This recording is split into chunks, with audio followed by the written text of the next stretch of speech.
profeta que vio ese trono alto y sublime. Amén. En una visión. Tal vez para él era como una visión celestial, indudablemente, una revelación de Dios, de la gloria del Señor. Lo que es bueno es saber, hermanos, que ahora cuando decimos alto y sublime, estamos reconociendo la deidad de Dios, el señorío, su absoluto control, dominio sobre todo el universo, pero aquí tiene que estar el trono, ¿sí? Aquí Él tiene que estar sentado y reinando en cada uno de nuestros corazones. No solo en el universo, eso ya los cielos y la tierra lo dan por contado, pero sí en nuestros corazones. No es tan sencillo, ¿no? Porque ahí hay una cuestión de nuestra voluntad. Que ese Dios al que adoramos, hermano, esté aquí sentado en el trono de nuestros corazones. Amén. Amén. Y en esta tarde quiero compartir una palabra en la segunda carta de Pablo a Timoteo, capítulo 4, vamos a leer el versículo 6, el 7 y el 8. Segunda de Timoteo 4, versículos 6 al 8.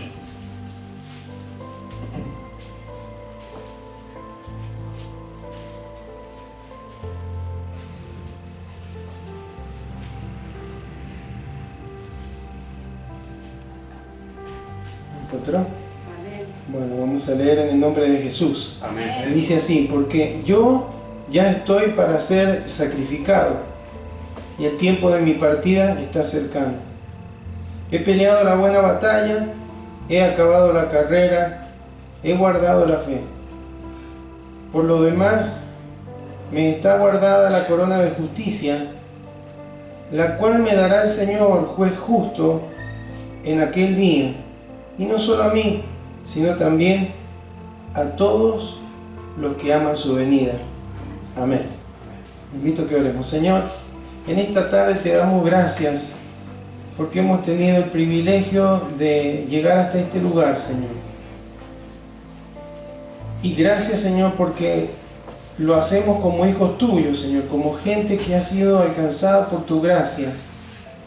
No nos hemos ganado el derecho de ser llamados tus hijos, la potestad, la autoridad de ser llamados tus hijos por nuestros méritos o por algo que se destaque en nuestras vidas, sino por haber creído y haber recibido a Jesucristo como nuestro Salvador, haber creído que Él ocupó nuestro lugar, que llevó nuestros pecados y que al creer en Él por la fe podemos ser receptores de esa justicia que proviene de Él, de aquel que se hizo pecado para que nosotros pudiéramos ser justificados.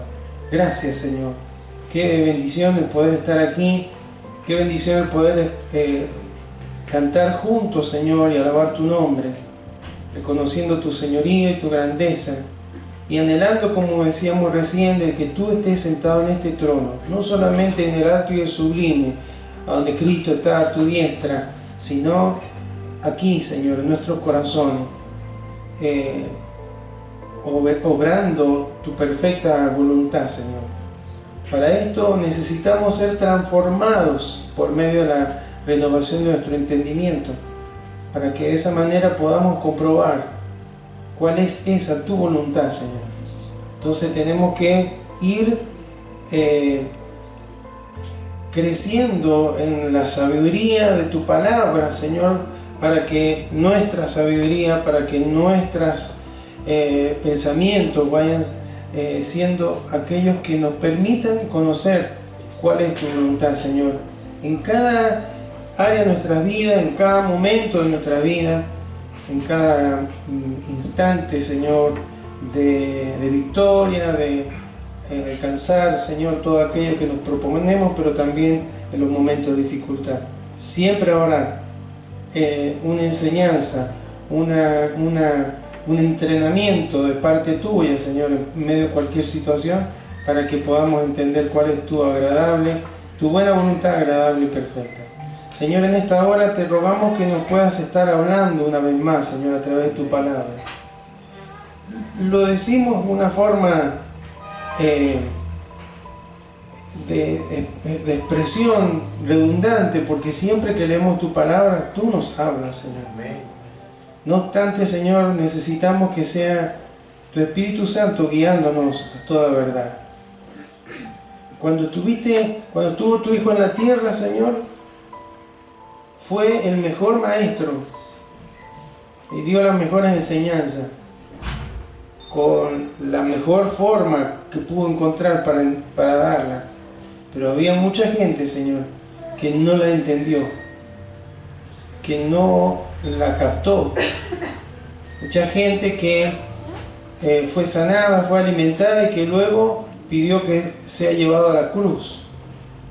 Por eso, Señor, no queremos ser parte de una multitud que escucha, pero no entiende y por lo tanto no aplica. Queremos ser, Señor, aquellos que escuchan, que entienden, Señor, tu palabra, tu verdad, que nos es revelada esa verdad en nuestros corazones y de esa manera impacta nuestros pensamientos, nuestro vocabulario y nuestra forma de conducirnos en la vida. Señor, háblanos una vez más en este día y te rogamos, Señor, que uses mi vida, Señor, en este caso, para que pueda ser aquel instrumento, Señor, que tú uses en esta noche para transmitir este mensaje. En el nombre de Jesús te lo pedimos. Amén. Amén. Bueno, hoy leía que se cumplen 80 años de lo que se ha conocido como el Día D, ¿sí? 80 años del desembarco de las tropas aliadas en una de las costas de Francia, en Normandía, ¿no? Y fue un hecho, este Día D, llamado Día D, los militares de la época le ponían Día D, el día D, la primera letra de day, no el día en inglés, es el día, ese era el día, si no es que la letra tuviera otro tipo de connotación. La operación fue llamada Overlord, el jefe supremo, y bueno, fue preparada, dicen, como con un año de anticipación. La mayoría de los soldados que estuvieron formando parte de ese desembarco eran de Estados Unidos, del Reino Unido, de Canadá, pero también habían de otros lugares, algunos polacos, algunos franceses, algunos australianos, bueno. Y todo tenía un objetivo, era liberar a Europa de la Alemania nazi, ¿sí? Que había tomado gran parte de Europa. Entonces hubo una forma de engaño. Los alemanes creyeron que iba a ser en otra fecha y en otro lugar ese desembarco, ese ataque, pero sucedió ese día. Realmente iba a ser el día 5 de junio, pero las condiciones climatológicas no permitían que fuera. Entonces lo corrieron 24 horas. A las 6:30 de la mañana empezó. Dice que hay un soldado alemán que estaba apostado porque toda esa costa estaba cubierta por una defensa alemana con cañones, ametralladoras, fortificaciones, todo lo que se ve en las películas, ¿no? Entonces, que un soldado alemán dice que vio de repente como que apareció una ciudad en el mar, ¿no? Porque eran cerca de 7.000 embarcaciones, entre barcos inmensos, barcazas, y una cuestión exagerada, ¿no?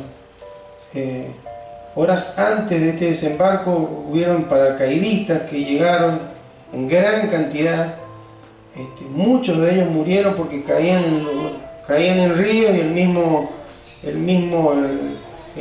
paracaídas no les permitía salir.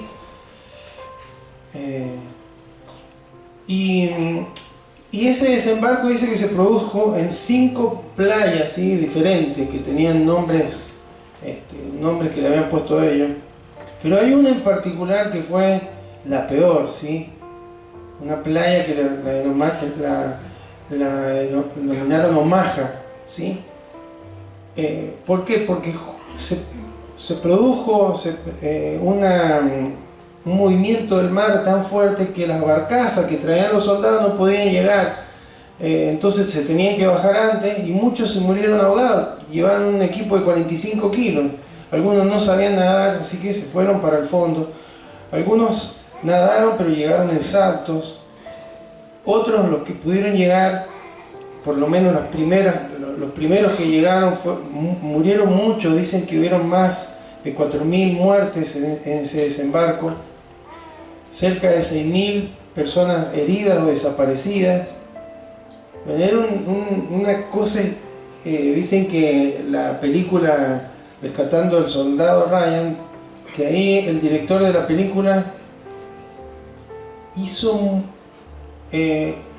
representó muy cercanamente a lo que sucedió ese día. Así que hay excombatientes que cuando vieron esa parte de la película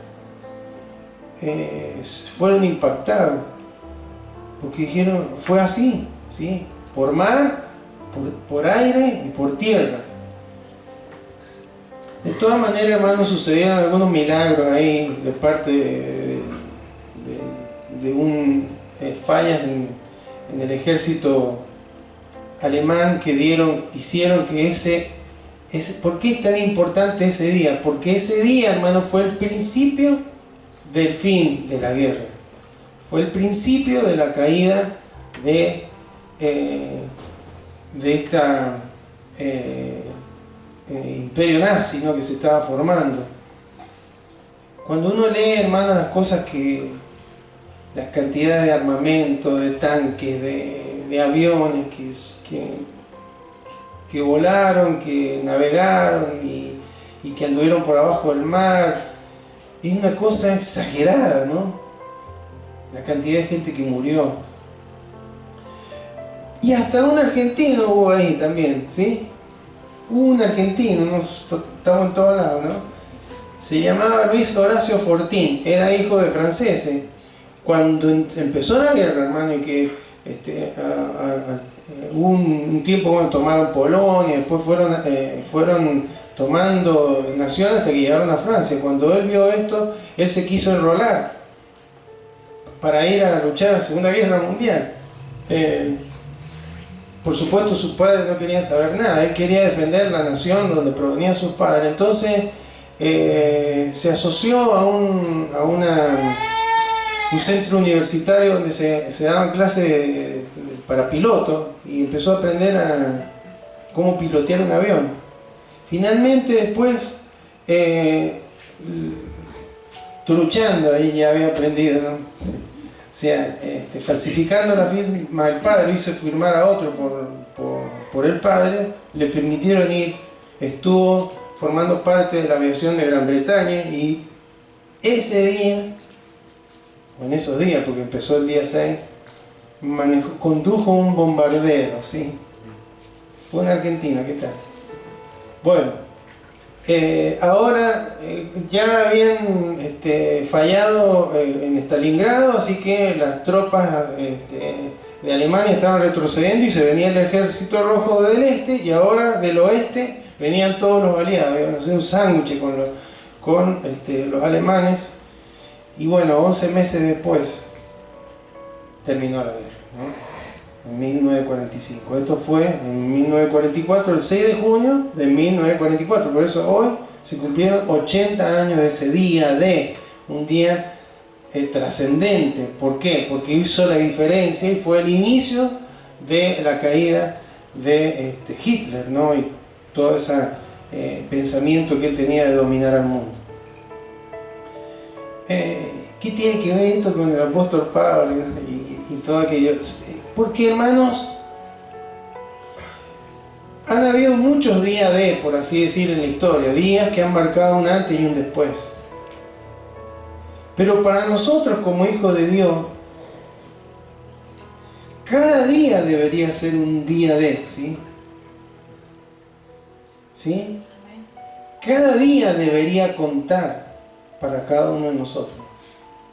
No el día simplemente que conocí a Cristo, que entregué mi vida al Salvador, que fui hecho una nueva criatura, sino que cada día a partir de ahí debe ser un día que cuente, debe ser un día, hermanos, en el que podamos caminar en el propósito de Dios para nuestra vida.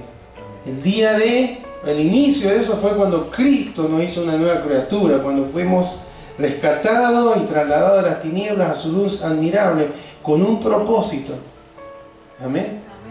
A partir de ahí, hermanos, cada día significa un día importante para nuestra vida. ¿No? Y bueno, justo ahora cayó el día del desembarco en Normandía. Bueno, es importante, hermanos, que hoy podamos entender que cada día para nosotros debe ser un día importante, un día trascendente. Dice la palabra que Dios, cuando derrama de su misericordia sobre nuestra vida, cada mañana, ¿no? Nuevas son sus misericordias.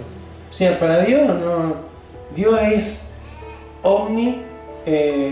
presente, omnisciente y es eterno. O sea, cada día cuenta para Él, cada día tiene un propósito, no es en vano. Entonces nosotros como sus hijos, hermanos, debemos vivir de una manera de que cada día cuente. Amén. Y esto es uno de los ejemplos en la Biblia que encontramos. Por supuesto, el ejemplo más grande es Jesucristo. Pero también encontramos el ejemplo de la vida del apóstol Pablo. Él fue llamado por el Señor y siempre se mantuvo como siervo. ¿Sí? Un apóstol siervo. Un apóstol, hermano, no hay ninguna. Nosotros, cuando usted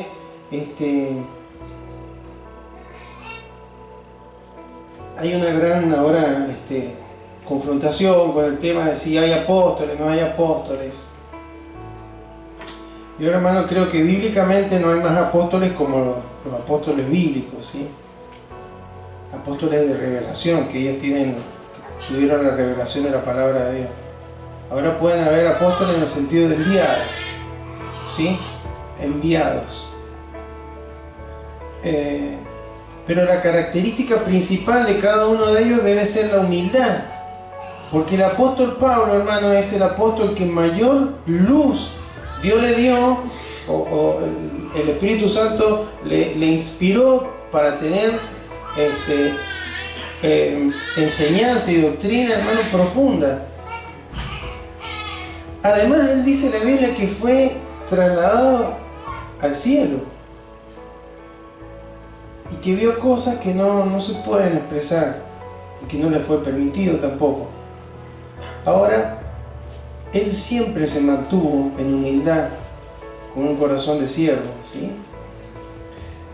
Y además Dios le permitió un aguijón, una enfermedad, una dolencia, una afección física, para que él no se agrandara, no se inflara. Probablemente tendría esa tendencia.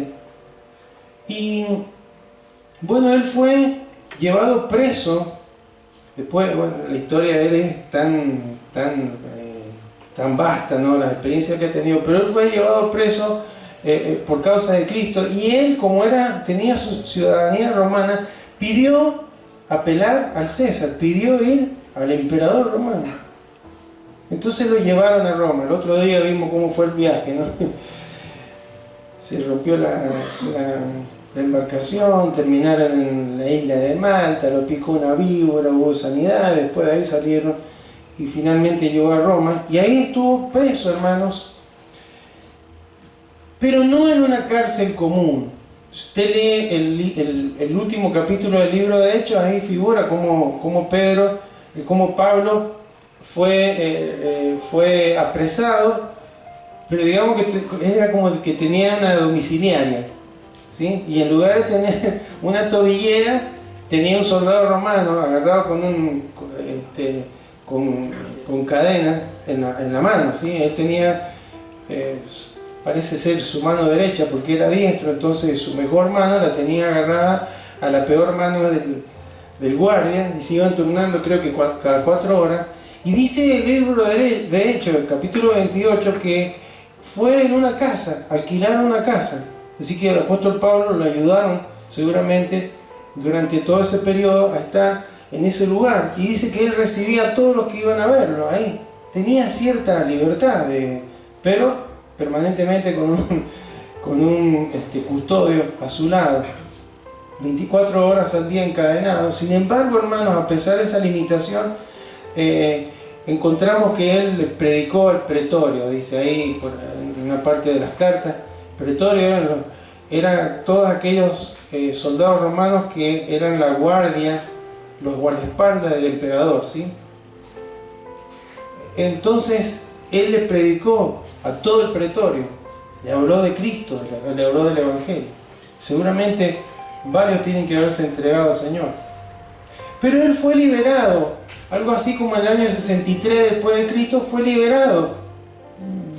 Casi, hermano, pierde la vida en el juicio que le hicieron, pero fue liberado. De ahí fue a Éfeso, donde dejó a Timoteo. Bueno, dio una vuelta, no quiero cansarlo con esto, pero sí quiero que sigamos la línea de la vida del apóstol Pablo, ¿no? Pero en el año 64 después de Cristo, el emperador fue Nerón, y ahí, hermano, empezó a perseguir a los cristianos. Así que a Pablo lo llevaron otra vez a Roma. Y otra vez fue tratado como un malhechor. Pero en esta ocasión, hermano, él ya sabía que de ahí no volvía. La tradición, los historiadores dicen que él murió decapitado, ¿sí? Unos 2 años después de esta última vez que fue llevado a Roma. Entonces, en esta circunstancia es que él le escribe a Timoteo, un pastor que había dejado en la iglesia de Éfeso, le escribe, le da algunos consejos, le habla en los primeros versículos de este capítulo 4, lo insta, que predique la palabra, que inste a tiempo, fuera de tiempo, que redarguya, que reprende, que exhorte con toda paciencia, que predique el Evangelio, que tenga cuidado porque van a aparecer algunos maestros falsos, y que la gente va a tener comezón de oír la verdad de Dios, que va a querer oír cosas que hablen más que nada de bienestar y no de nada de sufrimiento, nada de compromiso y demás. Y termina con estas palabras que leímos el día de hoy. Y nos damos cuenta, hermano, que el apóstol Pablo vivió cada día que valió la pena cada uno de sus días, ¿sí? No desaprovechó ningún día. Todos los días fueron el día de para él. Y termina diciendo, porque yo ya estoy para ser sacrificado. Hay una versión porque ahí cuando habla de sacrificado, la palabra es spendo en el griego, y significa libación. Es decir, él estaba diciendo, otras traducciones dicen, porque yo ya estoy para ser derramado como libación, y el tiempo de mi partida es inminente. O sea, la libación, hermano, era una especie de ofrenda que se ofrecía en el Antiguo Testamento, que era derramar algo líquido, ¿sí? Agua, vino o aceite en algún altar para honrar a Dios, ¿sí? Encontramos, por ejemplo, en Jacob, una vez que encontró, que luchó con el ángel y que Dios le cambió el nombre, que él levantó ahí un altar y derramó aceite, ¿sí? Eso es libación. Y después encontramos que en los sacrificios que se hacían también se derramaba vino o aceite, y todo ese, el animal que era, que se ponía en el altar, más las libaciones, era un perfume grato para Dios, ¿sí? Entonces, ¿qué nos dice Que Él, la idea es que Él había sido derramado, una entrega completa. Pero no, ahora era como que está diciendo las últimas gotitas de esta libación, de esta vida consagrada, entregada, sin reserva a Dios, está pronto a terminar, ¿sí?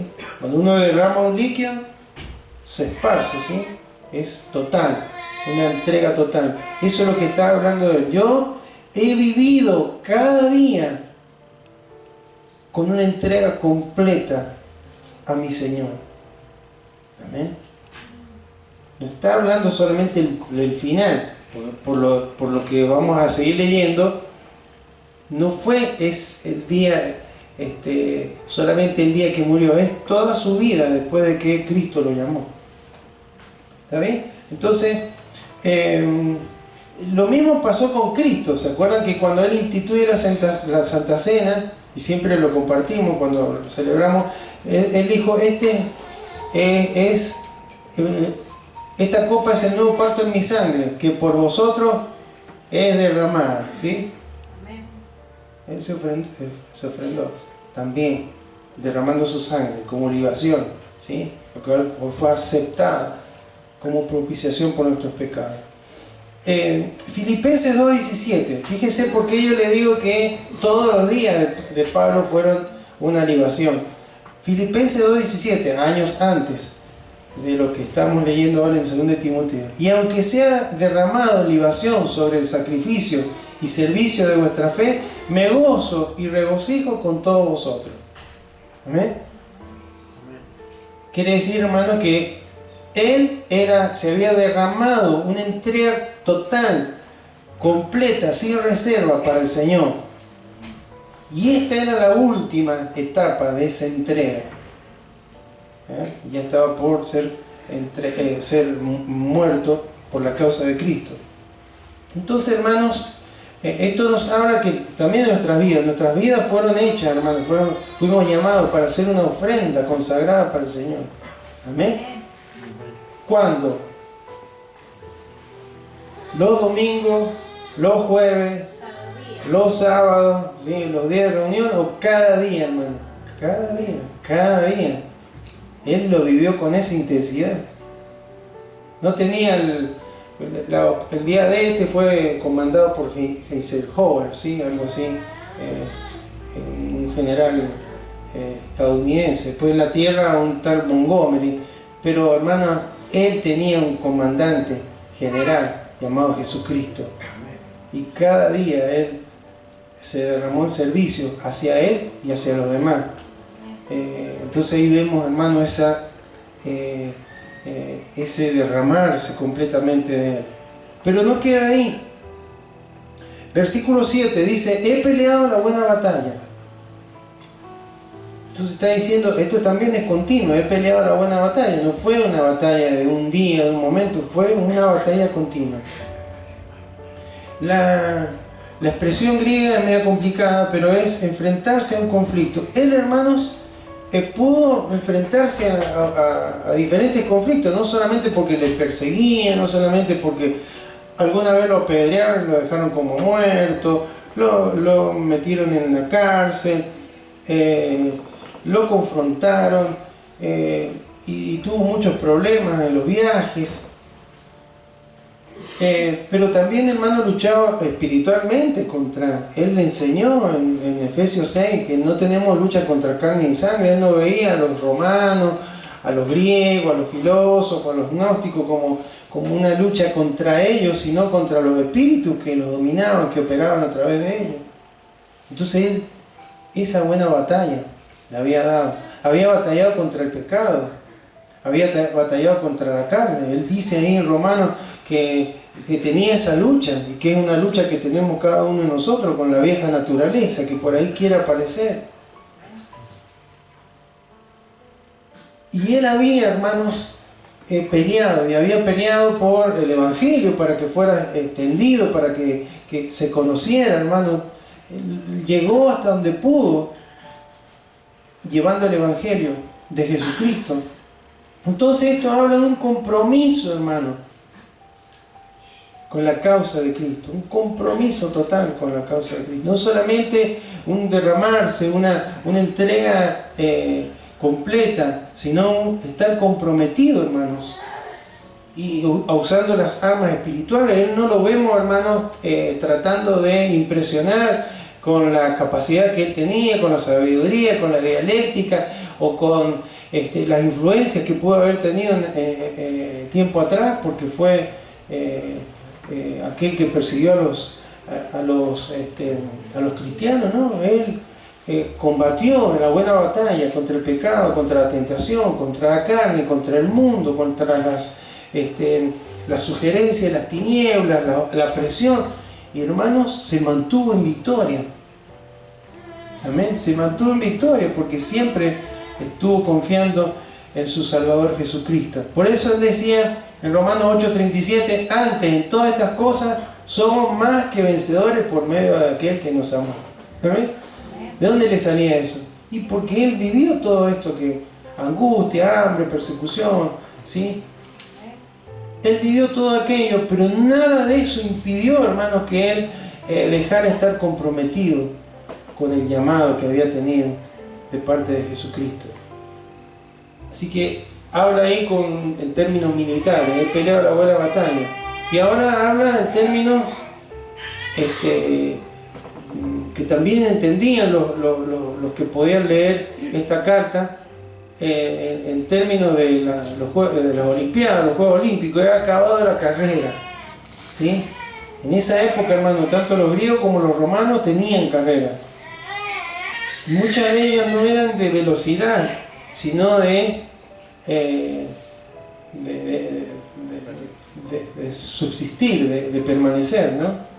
Entonces, esa era el ejemplo que él estaba dando. Yo he terminado la carrera. Está hablando como alguien que, cuando usa esto, hermano, cuando usa el término de he peleado la batalla, es porque ha estado confrontando, comprometido con el reino de Dios. Cuando habla de he acabado la carrera, habla de disciplina. Hay un versículo por ahí en 1 Corintios 9:24, donde él le habla a los corintios, a los habitantes de Corinto, les dice: ¿no sabéis que los que corren en el estadio, todos a la verdad corren, pero uno solo se lleva el premio? Corred de tal manera que lo obtengáis. Y también habla de que el que corre se quita todo peso, tiene una disciplina. Los romanos dicen que para ciertas carreras que ellos tenían, entrenaban todo un año, ¿sí?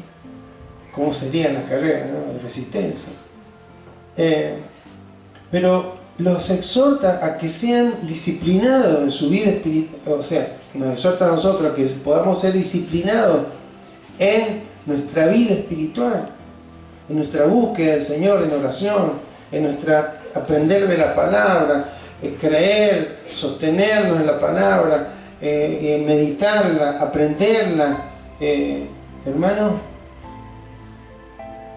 abstenernos de todo aquello que nos distrae. El que corre una carrera, él siempre ponía el foco en estar enfocado en la meta. Su meta era Jesucristo, hacer lo que Él le mandó a hacer, parecerse más a Cristo, llegar a conocerle más. Entonces no había nada que lo distrajera. Eso es lo que está diciendo. He acabado la carrera, no he permitido, he sido disciplinado, no he permitido que las cuestiones del mundo me distraigan, he seguido adelante. No me he permitido que mis días fueran opacados por las cuestiones del mundo, sino que él decía: todo lo tengo por basura, ¿no? Bueno, esa es una entrega total. ¿Pero por qué? Por la causa de Cristo. Entonces habla de disciplina. Él había sido un hombre de Dios, disciplinado en todo lo que se refiere a la búsqueda del Señor, al aplicar las enseñanzas que a partir de la inspiración del Espíritu Santo él recibía. Y después sigue diciendo: he guardado la fe, me he mantenido en lo que he enseñado, en lo que Dios, lo que Jesucristo me enseñó, en lo que el Señor me ha revelado. Me he mantenido en la Escritura, me he mantenido en la doctrina, me he mantenido caminando en lo que he creído. Amén. Esto que pudiera ser, y bueno, es evidente, pero Jesús dijo en alguna oportunidad que cuando Él volviera, ¿encontrarías fe? ¿Hallarías fe en la tierra? ¿Sí? En esa época había un montón de distracciones, por supuesto. Hoy está elevado todo eso a la enésima potencia, ¿no? ¿Cuántas cuestiones del ver, tocar, sentir, a veces apagan nuestra fe? Las posibilidades que hay, ¿cuántas veces apagan nuestra fe? A veces no lo vemos a Dios obrar de una manera más notable en nuestras vidas porque intervenimos nosotros en lugar de confiar en Él y esperar en Él. El otro día meditamos en el ensayo en la vida de Marta y de María. Marta estaba afanada. Ella pensaba: lo que necesita el Señor es ser servido, entonces hay que preparar comida y demás. Y como se enfocó en lo que ella creía que Jesús necesitaba, Jesús le llamó la atención: Marta, Marta, afanada y turbada estás. Estaba con alguien, hermano, que podía con un solo pan, veíamos el otro día, alimentar a todos los que estaban ahí. Él podía hacer milagros, pero lo más importante lo estaba perdiendo porque estaba desenfocado, ¿no? Entonces, cuando Él dice: he guardado la fe, Él está diciendo: he permanecido en aquello que aprendí, he mantenido mi mirada puesta en Jesucristo, el autor y consumador de nuestra fe. Y no termina ahí. Dice el versículo 8: por lo demás, me está guardada la corona de justicia. Bueno, todos entendían: bueno, debe ser porque el que corre una carrera en un estadio, en una competencia, después recibe una corona de olivo, de laureles, lo que fuere, pero era corruptible, se secaba, no servía más. Dice: la cual me dará el Señor juez justo en aquel día, y no solo a mí, sino también a todos los que aman su venida. Lo interesante, hermano, es que cuando habla corona de justicia, la palabra que emplea ahí es Estéfanos, ¿no? PH, se pronuncia Estéfanos en el griego, ¿no? Habla la corona, esa corona, hermano, y fíjese que Estéfanos se llamaba Esteban, el primer mártir al que él estuvo supervisando. Él estaba mirando cuando Esteban estaba siendo apedreado y que finalmente murió por causa de Cristo. Entonces, de ser un perseguidor, hermano, de ser alguien que le hizo daño a los cristianos, a los primeros cristianos, finalmente él, no sé si recordando, pero dice: a mí me tienen preparada esa corona de justicia, corona que se pronunciaba Esteban. Y saben que esa corona, hermano, de justicia, él todavía no la recibe, como tampoco nosotros la vamos a recibir, porque ahí dice: la cual dará el Señor juez justo en aquel día, el día que venga por su iglesia, el día que nos lleve. y todos estemos ante su tribunal para estar recibiendo cada uno una recompensa según hayan sido nuestras obras. No lo merecemos, hermano, pero todo es pura gracia. Incluso la corona de justicia, hermano, el ser declarado justo por la eternidad, no es algo que hubiera alcanzado Pablo por sí mismo, ni nosotros que hayamos alcanzado. Es la justicia de Cristo que nos fue imputada a cada uno de nosotros al creer en Él. Amén. Amén. Eso es lo más grande, me está esperando eso. No me van a dar algo corruptible, algo que va a durar poco, me va a durar la eternidad, la justicia de Cristo por mi vida. Amén. Así que, qué interesante, hermano. ¿A cuánto nos gustaría vivir nuestros días así? Que cada día cuente. Que cada día cuente. Ya que estamos hablando no me acuerdo de todo lo que pasó en esa película de Rescatando al Soldado Ryan, pero sí me recuerdo que hubo alguien ahí, no sé si es parte de la película, ¿no? Pero que aquel que estaba oficial que estaba a cargo del pelotón, que fue a buscarlo y que murieron casi todos, antes de morir le dijo que viviera una vida que demostrara que ese sacrificio que habían hecho por él valió la pena. Y el final de la película es impactante, ese sí que no me olvido, porque aparece ella con muchos años de edad y con toda la familia yendo a la tumba de ese hombre y de alguna manera honrando la memoria y diciendo, bueno, me comporté de una manera digna para honrar el sacrificio de tantos hombres por mí. Eso es lo que nosotros tenemos que hacer cada día, hermano. Amén. Porque no fue un teniente, fue el Hijo de Dios el que murió por nosotros en la cruz. Por eso cada día tiene que contar en nuestra forma de vivir, nuestra forma de caminar. Lo bueno, hermanos, la buena noticia es que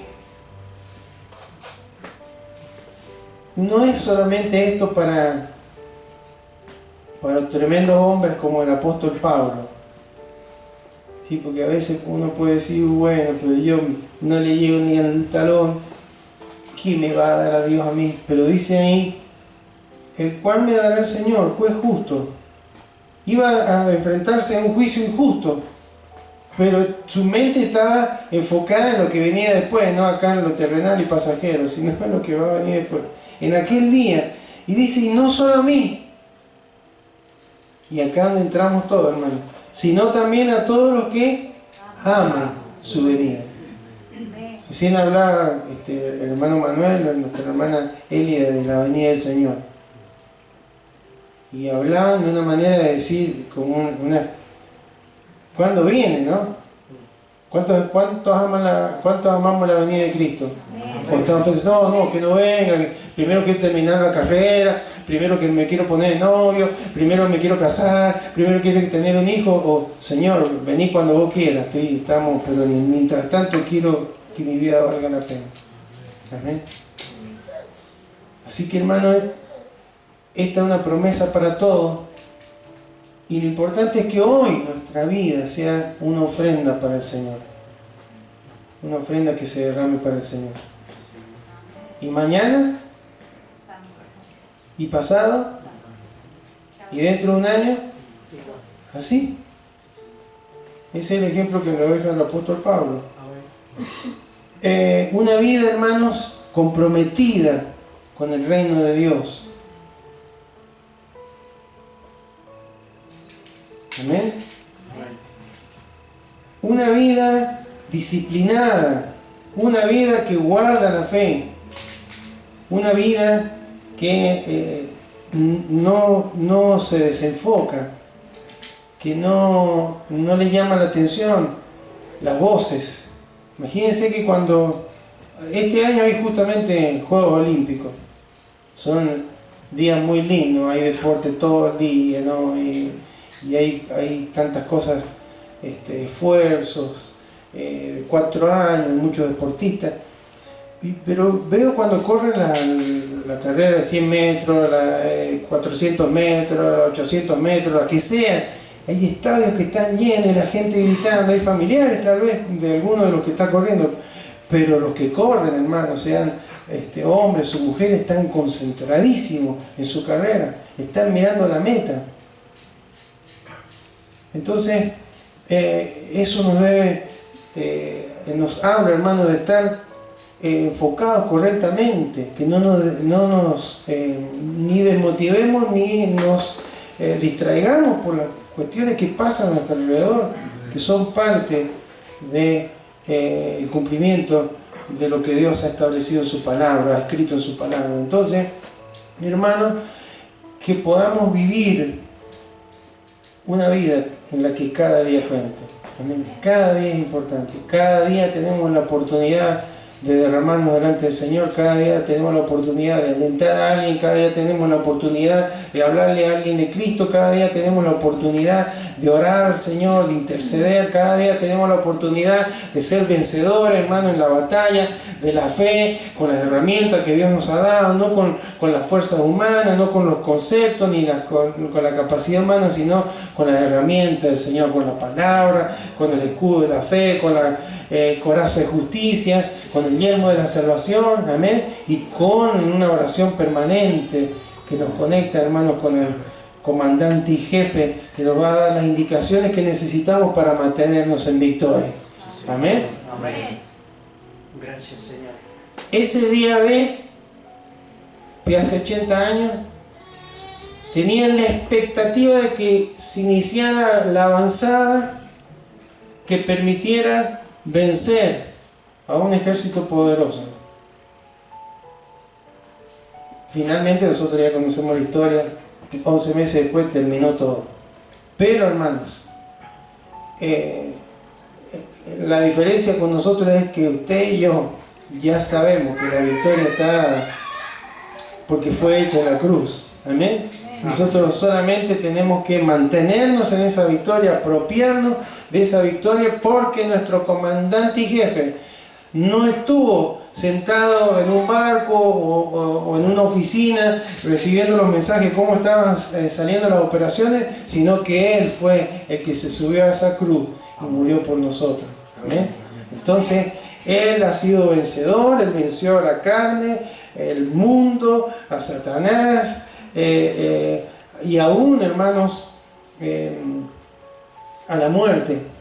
Y esa victoria es la que nos ha dado a cada uno de nosotros. Entonces, cada día debe contar para cada uno de nosotros para caminar de una manera que lo honremos a Él.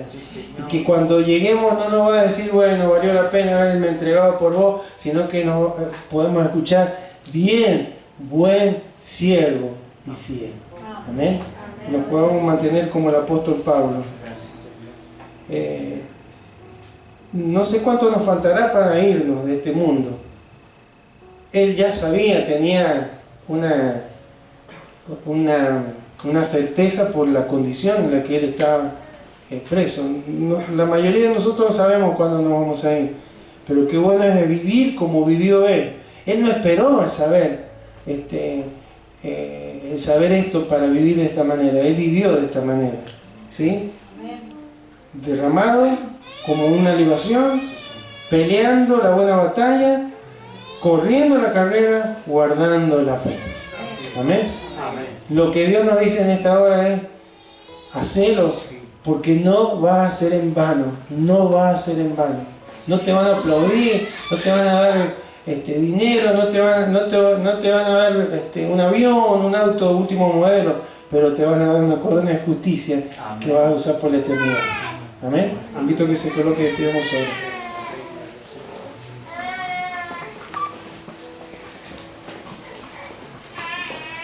Padre Santo, en esta noche te damos gracias. Gracias, Señor, porque somos resultado de una historia, Señor. Si bien la Segunda Guerra Mundial, las operaciones, las batallas se dieron lejos de nuestra nación, pero el resultado de todo aquello tiene un efecto hasta el día de hoy. Y Señor, lo que cuando lo llevamos a nuestra vida espiritual, lo que tú hiciste por cada uno de nosotros, no solamente tiene un efecto hasta que vivamos aquí, sino que tiene un efecto por la eternidad. Gracias. Gracias, Señor. Señor, y queremos vivir de esa manera, Señor. Una vida que te honre a ti, Señor. Queremos honrar el sacrificio tan grande que tú hiciste por nosotros en la cruz. Tú no estás pidiéndonos que nos sacrifiquemos, ya fue hecho el sacrificio. Pero sí quieres hombres y mujeres derramados como ofrendas que te agraden a ti, Señor, que nuestras vidas, Señor, sean un perfume grato, nuestra forma, Señor, de adorarte con un estilo de vida, Señor, sea un perfume grato, Señor, una ofrenda totalmente derramada para ti. Sabemos que holocausto es una ofrenda completamente quemada, no había vuelta atrás. Habla de algo completo, Señor. Tú requieres, Señor, de vidas que estén derramadas completamente hacia ti, Señor. Vidas que estén comprometidas con tu reino, Señor. Vidas disciplinadas, que no pierdan el enfoque, que no pierdan su mirada. Vidas que se mantengan en la fe. Tú dices en la palabra que nosotros somos la columna y baluarte de la verdad, Señor. Queremos mantenernos en la verdad. Nuestra carne muchas veces, nuestro yo quiere hacer una mezcla entre la verdad y algunas verdades que andan por allí, Señor, pero no. Tú, Señor, diseñaste el hombre, diseñaste la mujer, diseñaste el matrimonio, diseñaste los roles en el hogar y siguen funcionando de la misma manera, Señor.